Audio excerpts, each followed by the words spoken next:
The calendar has flipped to December, which means the holiday season is just around the corner and there's plenty of activities happening around the town. Catch all that and more on this week's edition of This Week in Plymouth.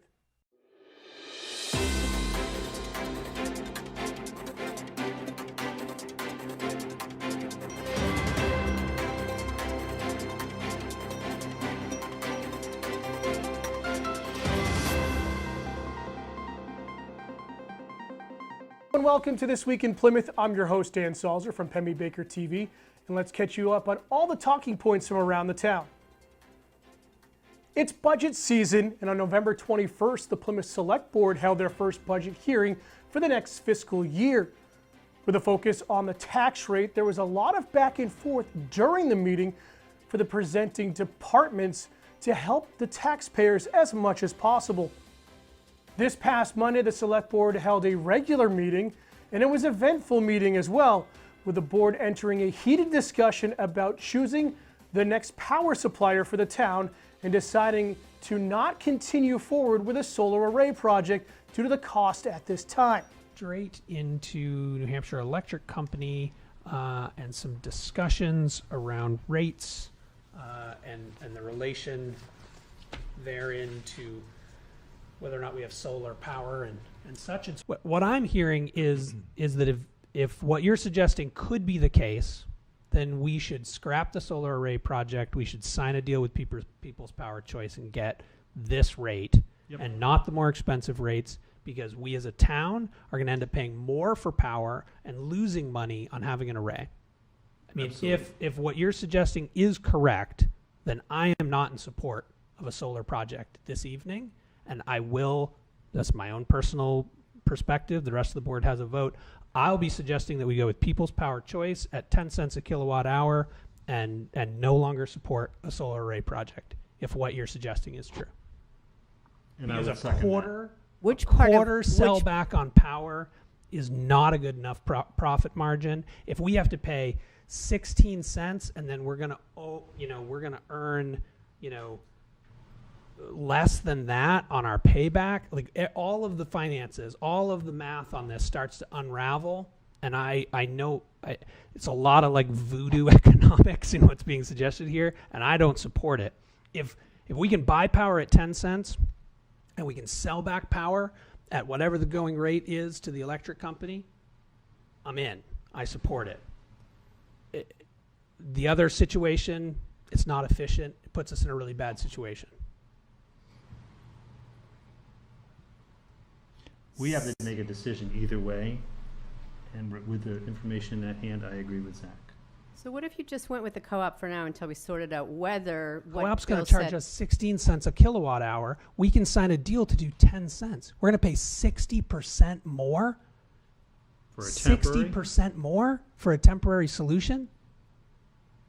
60%'s a lot. That would be up to the board, right? That is not the right recommendation, I don't think. I don't think that's a fiscally responsible recommendation to say, hey, maybe we're going to get a solar array and maybe it's going to get a good deal. So for the next 5 months, let's pay 60% more for power. Bill was saying that they were going to probably reduce it to 12. As a payout to us. Yeah. That's how I heard what he said too, that's which exactly sounds reasonable. Which is not true. I have the scheduled rate in front of me and shows exactly what they'll pay you on exported power. Can you broadcast that, Ted? What's So- that? Can you screens share that, what you're looking at? So you're saying that they will pay us exactly what it costs them?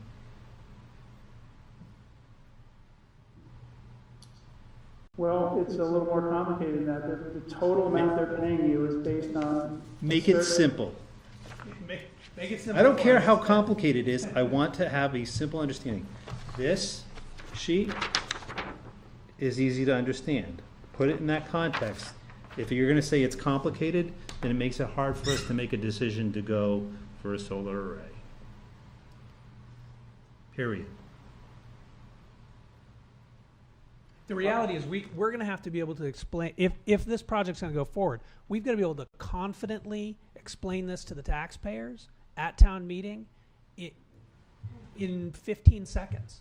we're not going to have the opportunity to get into various different levels. We need to be able to hand them a piece of paper that says, this is the cost, this is what we get paid, maybe there's some variability here, worst case, best case scenario, and here's the end result. And if we can't explain that to a third grader, then there's no way that this is going to pass. I'll make a motion to accept the People's Power Choice as our provider at the current market rate of whatever that day, within a variance of 10%. I'll second. Any discussion around that? Just going to annotate that with we'd still love to see us figure out the array thing. Yep. This is not at least from my perspective, not a Rejection. not a rejection of the array. It's let's control this piece and solve the other piece. We're gonna continue to support their efforts to get a Yes. solar array. For sure. And if I can help review any of the data to try to tell a good story, I'm willing to do so. All those in favor? Aye. Aye. All right. Any opposed or abstaining? Did you say a 5-year contract? Yes. Yes. That was a good decision. It's a tough decision. Following that discussion, the board also had to face a tough choice of potentially canceling the South Main Street project following issues with receiving bids for the project. This is a complicated issue. And I'm going to read June's letter. It's long, but if anybody is actually watching this, not having this letter in front of them, there'll be no context for what we're about to talk about. So I'm going to read this real quick. Dear members of the board, today, this is from Scott Whedon to the Plymouth Board of Selectmen, subject South Main Street project. Dear members of the board, today, members of the town and Plymouth Village Water Sewer Department met with our engineering firms to discuss the South Main Street project. To recap where we are and what is needed from here is as follows. 1, the initial bids for the project back in spring-summer were not accepted due to a technical error with the delivery of the bids to the town project. Our bid was received at the Plymouth Village Water and Sewer Department office, and Town Hall received the water and sewer bid. To accept that bid as presented was felt by all to be out of the acceptable bid procedure practice, and further, once the bids were open, the estimated cost of bids as presented showed the town would have to come up with an additional $500,000 beyond what we have, which is $950,000. A decision was made at that point to rebid the project. So that was the administrative sent the bid to the wrong place issue. More recently, the second attempt at bidding the project came, and the town only received 1 bid versus the 3 that are required under the EDA requirements for the grant. When this bid was opened, the town's cost beyond the $950,000 that we have went from an additional $500,000 to the town needing an additional $1.8 million. As the town does not have that amount available, a recommendation was received from EDA advising that the town should rebid once more with the hopes that the timing would be more appropriate to bid, and hopefully the bids would come in more affordable for the town's portion. Plymouth Village Water Sewer Department has accepted all bids that they've received for the project, except for the work in the area of South Main Street, and will be moving forward. They are ready to go and have the funds necessary.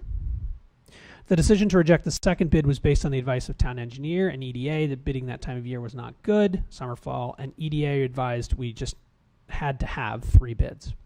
The new proposed timeline for bidding will be December into January of 2023.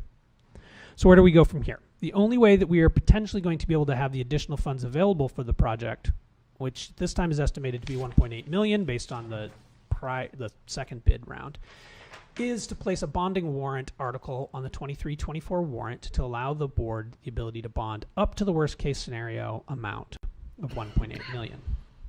Which, sidebar commentary, is that the worst case scenario? I don't know. 2, our engineering firm believes potentially the town would get 3 bids, including more local contractors involved, and could potentially bring the bid amount lower.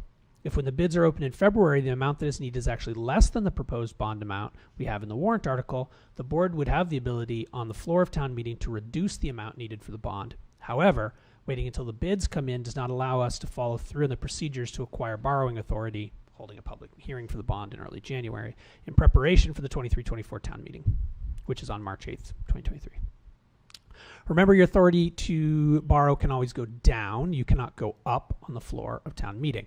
If the vote at town meeting is in the affirmative, a contractor could be selected by mid-March, and a notice to proceed would be issued to the contractor with understanding that they would be starting the project by the end of April or early May, which is the date given to the town by EDA as a deadline to start construction. In the budget that we are viewing at this time, we have put in a placeholder payment in the amount of $250,000 for the initial payment of the bond associated with the project. That was going to be discussed in the meeting in December. However, waiting until December 12th or 19th does not allow the engineer to go out to bid in mid-December as they are planning today. Does not allow the. We're looking for the board to approve adding to the warrant a warrant article looking for authorization for the board to issue bonds or notes in the amount up to $1.8 million, which is maximum figure we've determined at this time.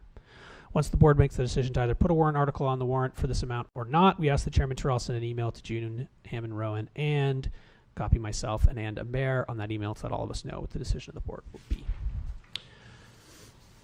So, that is a nice summary of all the backstory and complexity that we are at in relation to the South Main Street project. I suppose our options at this point are we move forward as suggested with a warrant article to bond the 1.8 million. Another option is for us to not move forward with that, assume that it comes in at the price we originally budgeted and planned for, and only move forward with the project if the bids come in at that price.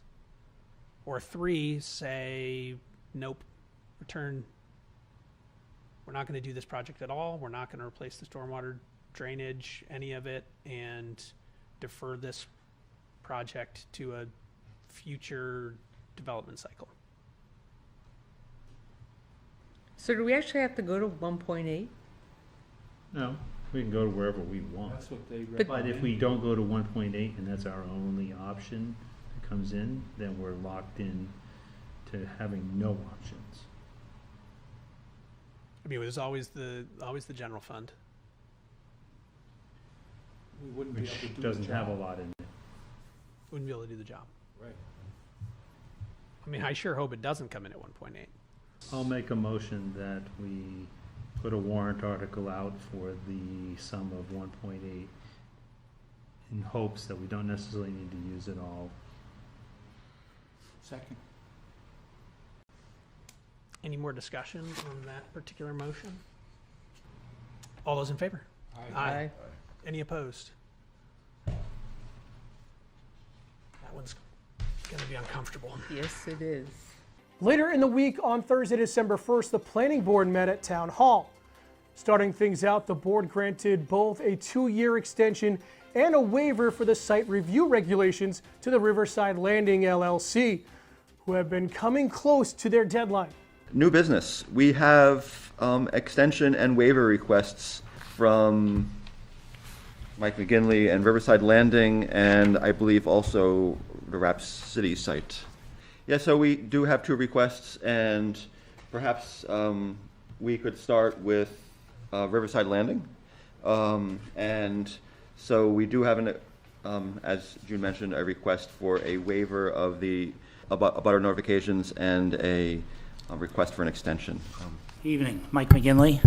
I honestly thought that a handling of the situation in this regard, the more informal is the way I would look at it, is appropriate. And I did mention to June and to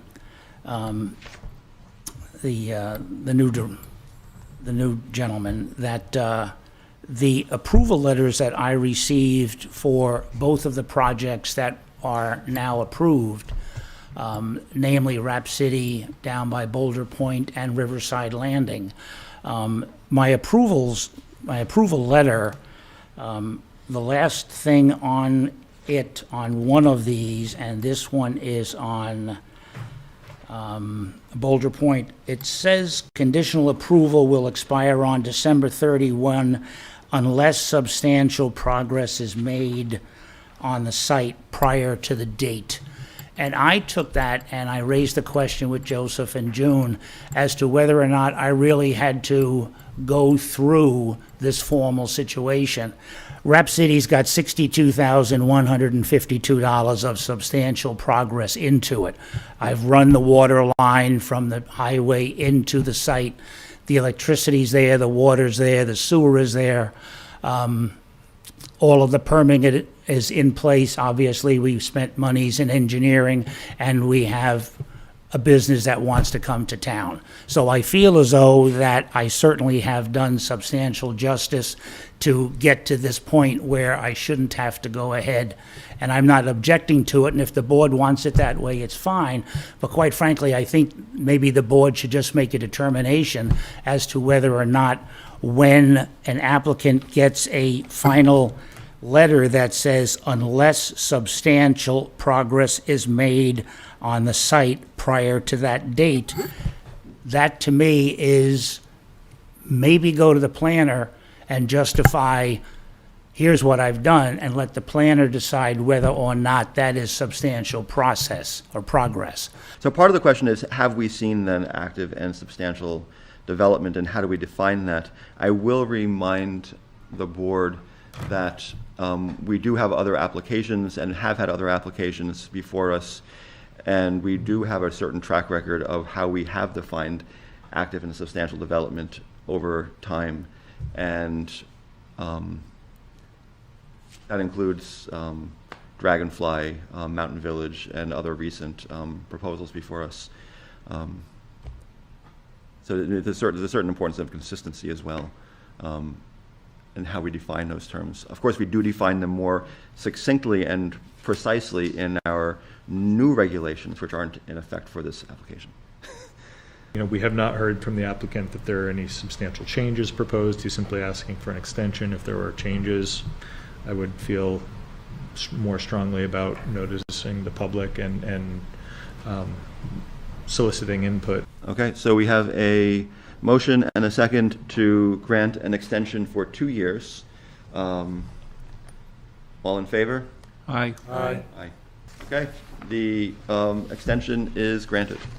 Following that, the board entered a rather heated discussion regarding a proposal made by June Hammond Rowland and Joseph Perez for the zoning amendments for 2023.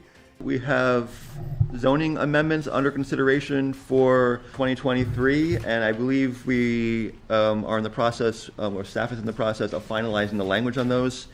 We had one change last time having to do with the residential setbacks, making them by special exception. I would say that, this is probably a good time. If we do have thoughts about things, this is probably a good time to, hammer those out. We'll be looking to send out, public notice, public hearings for zoning amendments later in December. What I can do if you want, pull up I sent out that draft zoning ordinance with the changes in it. If we all wanted, I could pull it up and look at it on the screen, and we could, sort of go through one at a time, just, refresh where we've been, what we've all sort of looked at and agreed upon prior to this meeting. One thing just to sort of be aware of, and that has come to our attention, is this new piece about, and it's in front of you now, there's a portion of the zoning ordinance that deals with off-site parking areas. So this is if you have a particular use on one piece of property and you'd like the parking for that use to be on another piece of property. That's allowed in every zone except for single-family residential by a special exception. It, like many other uses, has a separate set of special exception criteria. And the fourth of those criteria, as you can see on sort of the handout in front of you, is that actually the off-site parking has to be within 300 feet of the use that it's providing parking for. And, it's sort of come to our attention, it sort of, in looking at this, it's not a piece that comes up too often, but there are probably a lot of cases where, it could make sense to have something more than 300 feet away that's still easily accessible from the primary use. And on the other side, there could be situations where a proposed off-site parking area is less than 300 feet away, but it's still not reasonable to access from, the primary use. So our thought was a change to this, and, it's late. We know the board has already considered a number of amendments, so it's sort of at the board's discretion if you want to take this up as another one, but we could make a change that instead of a hard cutoff of 300 feet, it says reasonably and safely accessible as the criteria that the zoning board has to meet, in addition to all of the others. That way, if there's a situation where, a property could be on one side of, a very busy road or a river or something like that, and you try to have a off-site parking area, and 300 feet could mean that it's really practically not feasible for use, and it could be put pedestrians, the users, at risk trying to get to it. On the other hand, there are situations where, it could be very easily accessible from the primary use and slightly over that 300 feet. So we thought that might be a better criteria for that than a hard cutoff in terms of number of feet. How do you guys feel? Table it. What's that? I think we should table it. Okay. Yeah. I was on the parking committee for Main Street, and we were looking for anywhere we could find parking, and Joe at the town highway said, well, I'll provide, I think, 9 spots, that the closest that we could find, and it was within 100 feet of the storefronts in downtown on the Village Commercial. Guess how many people used those 9 spots? 0. No one used it, Joe said, because it's a long distance and it's intimidating for a lot of people to walk that distance for a parking lot. And I think 300 has served us well for a number of years, and I think to throw this out right now, I think it's something we can wait on. Nothing's going to prevent us from bringing it back in a year and looking at it again if we want to, but for now, I think this is something, again, I agree with Mike. And I agree with Neil. I personally don't see any downside to giving us more flexibility, and putting it in the hands of someone's judgment rather than just some number we found. And there are cases where 100 feet might not work, and then the zoning board could even say, like, no, in this case, 100 feet doesn't even work. But there are cases where people will be willing to walk a little bit further, depending on the conditions and the site there and what that looks like. And maybe, 310 feet would be just fine. I mean, it could happen, 310 feet, oh, now we need a variance. 400, 500, yeah. Well, this zoning board considers variances. They're also much harder to get. And if we do want to promote downtown as a walkable space, I think this is a way of encouraging that. Something just seems a little off with this, more than 300 feet. It's already allowed up to 300 feet. It's, you can get a variance if need be. But this change, I want to know a whole lot more before we start And this also, pushing this for March. The current ordinance also allows parking lots that are 100 feet away and dangerous to go in. I mean, it would still be up to the zoning board to actually approve that. So we have a motion and a second to bring this to public hearing with the rest of the zoning ordinance amendments. All in favor? Aye. Aye. Opposed? Nay. Abstentions? Okay, the motion is approved. And now it's time for this weekend's weather with the PSU Meteorology Department. Weekend headlines, though. What do we got going on this weekend? Because it's going to be a little bit interesting one weather-wise. So those clouds that I mentioned, they're going to make its way into our area ahead of our next system coming on through much of the day. Tomorrow we're going to see some clouds and we're going to see some rain. But we're going to see when we see some rain and we're going to see some clouds, we're going to see temperatures well above average. We're going to see nearing 50 degrees tomorrow as we get our wind direction shift out of the southwest.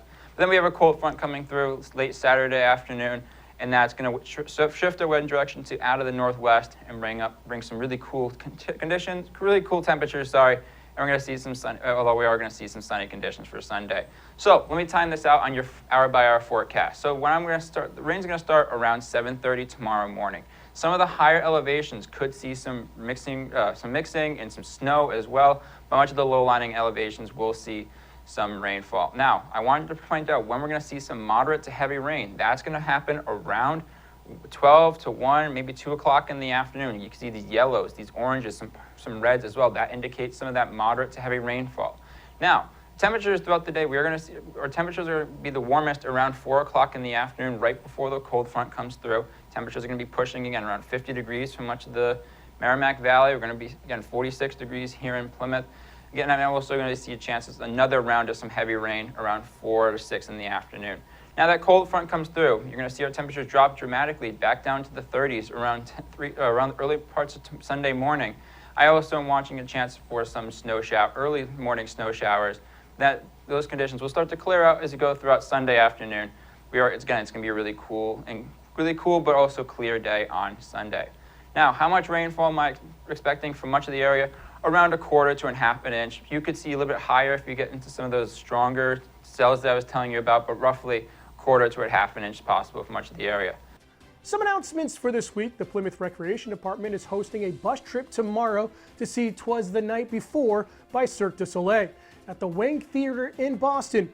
If you are interested in participating in any future trips, be sure to check out the Recreation Department website to help plan your next trip. The Highway Department also announced via the town website that they are looking for a seasonal sidewalk tractor operator for this winter season. Full details on the job can be found on the town website at www.plymouth-nh.org under the Employment tab halfway down the main page. This past week in Plymouth, it was Shop Local Week. In order to encourage local shopping here in the town, the police department bagged all the meters on Main Street, allowing free parking downtown for those shopping for the holiday season. This weekend in Plymouth, it's the holiday celebration sponsored by the Plymouth Rotary Club from December 2nd to December 4th. There are dozens of events planned for the weekend, including the annual parade on December 3rd at 5 p.m. on Main Street, and also the 11th annual PES Jingle Bell 5K. For a full list of events, be sure to check out the Recreation Department website under the Hometown Celebration tab. Plymouth Regional High School will be holding their winter concert, Still I Rise, this upcoming Monday, December 5th at 7 p.m. at the PSU Silver Center for the Arts. In addition, PRHS will also have a delayed opening on Thursday, December 15th. Thank you for tuning in to this week's edition of This Week in Plymouth. If you would like to be a part of our show or have content you think we should cover, as always, contact us at the information on your screen. For executive producer Jonathan Picard, I'm Dan Salzer. Thank you for watching. Enjoy the holiday celebration weekend, and we'll see you next week here on This Week in Plymouth.